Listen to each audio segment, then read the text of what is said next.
Coming up to 16 minutes after the hour, the next generation of culinary stars is coming from a place that might surprise you. Our Tracy Smith explains in this week's Study Hall Report. Tracy, good morning. Good morning, John. Nice to see you. Good to see you, too. These days, some of this country's most promising young chefs have roots in the inner city. Every year, a nonprofit group sends some of the best and brightest to top kitchens to learn the craft of cooking. But first, they have to prove that they can stand the heat. You're all going to be winners.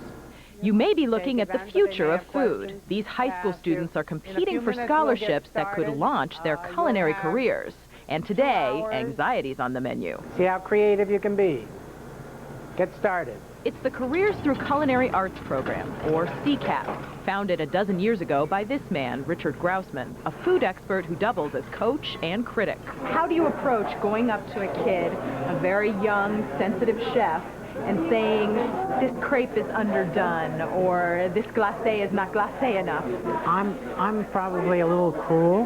I'm a little harsh. My wife has always told me, be gentle with them. But there's no room for coddling here. I don't hear it sautéing. The students all make the same thing: chicken, new potatoes, crepes for dessert, with elite chefs looking over their shoulders. Pressure? Oh yeah. And in a sea of frantic activity, Shatoya Jackson is an island of calm. She's a high school senior with her sights set on a real culinary academy, and she can't afford to fail here. How much is riding on how these dishes turn out? Everything. The food is finished, garnished, and plated up.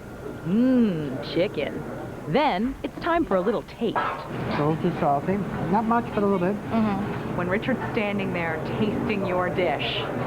I hope he likes it. It's all you're thinking. By all appearances, he did. But Shatoya wouldn't know how much for a few weeks when it was time to pass out the scholarships. So what do you want someone like Shatoya to take away? Obviously the skills. Is there something more than that? It's the love and the passion that's needed to succeed in the industry, and I think she has it. Someone else who has it, Alfred Stevens, Brooklyn native, CBSThe grad, and now a pastry chef at Olive's, an A-list restaurant in Manhattan. Would you say that CBSThe changed your life? Oh, most definitely. Does being a pastry chef make you really popular with the ladies? It does in a way, because I can always go up to ladies like, I can cook. CBSThe launched Alfred, and with a $7,000 scholarship, it's doing the same for Shatoya.